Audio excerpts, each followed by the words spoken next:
sul võib ju olla plaan senikaua, kuni liiklusummik sulle täiega molli kütab.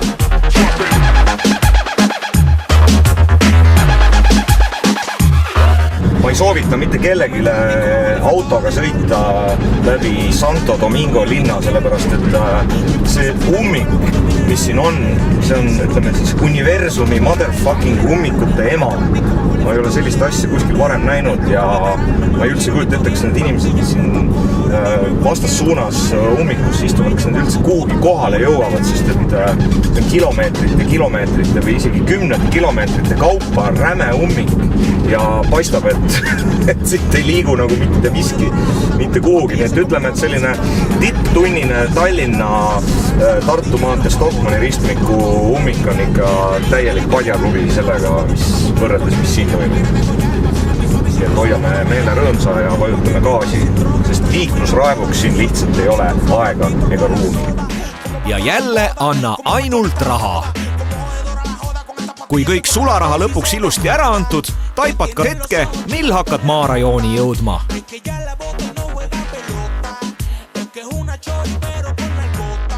Tegelikult pole antud teguviis üldsegi soovitatav, sest samamoodi autoaknast paljalt välja upitanud Venemaalt pärit naisterahvas pidi oktoobris sarnase autosõidu eest oma eluga maksma. Ja kuna Dominikaani liiklus on üldiselt äärmiselt ohtlik, tasuks enne auto rentimist ja liiklusesse sukeldumist oma võimete üle väga tõsiselt järele mõelda. Sõites autoga peavad olema silmad sul nii ees, taga kui külgede peal, sest ootamatuid tsiklimehi võib sisse sadada ükstapuha kust kohast.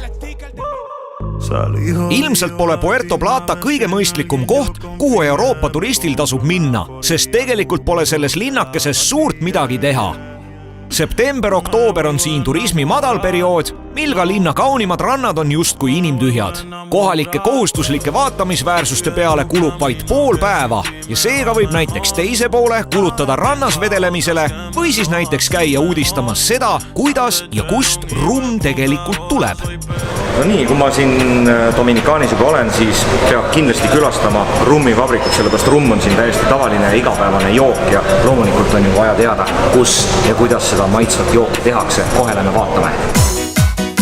Oye gente, prepárense los gallos y las gallinas. El baile del Pío Pío.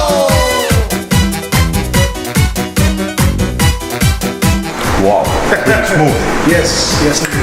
El baile del Pío Pío, el baile del Pío, el baile del Pío Pío, el baile del Pío.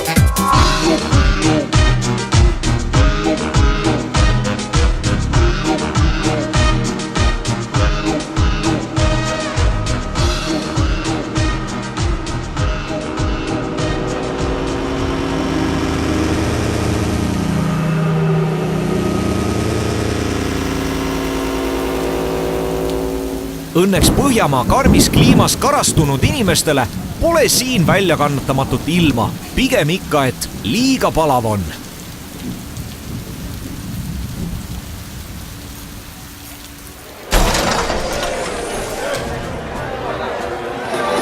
Ma ei tea, kas midagi kuulda ka on, mida ma räägin või ei ole, sellepärast et niimoodi avatakse Dominikaani vabariigis kaubamaja. Meil on tegemist siin Jumbo täiesti tuttuue kaubamaja avamisega ja selle jaoks ei ole vaja tuua kohale tasuta elektroonikat, vaid tuleb anda inimestele tasuta süüa ja näed, kuidas kõik on kohal ja kassajärjekorrad aina pikenevad. Aga lähen ja uurin nüüd taas kohalikku hinnataset. Nagu harjumuseks on saanud, tuleb neid reisikohti jälgida selle järgi, palju kuskil koha peal õlu maksab ja siin Dominikaani vabariigis polegi veel seda täpsemalt jõudnud uurida ja nüüd on see aeg käes. Kahjuks uudised siia reisijatele ei ole niivõrd roosilised, sellepärast et õlu on põhimõtteliselt sama kallis kui meil Eesti Vabariigis, vaata, et osad õlled isegi kallimad. Aga tüüpiline, võimalik on saada ka kuskil 80 sendist mingisugust lurri, kus ta siin leti peal kaduski. President õlu on siin. Kaameramees aitas ja ma näitan ära, see on selline kõige odavam õlu, aga ütleme ausalt, et ega see ka väga juua ei kõlba. selline veider mõrkjas maitse jääb pärast kurku kummitama ja ega ta nagu midagi head ei ole. Aga üldiselt, kui jällegi võtame sellise tavalise mõõdupuu järgi, siis Leffe praeguse seisuga sama kallis kui Eestis. Somos más que un movimiento, lo tenemos con dolores y se están enloqueciendo. Ellos no esperaban esto, fuera de contexto. Y dale, métele, métele, mami, dale, métele con dembo. Järgmises osas Tamajaagua uskumatud kosed ja lähen külla kohalikule eestlasele.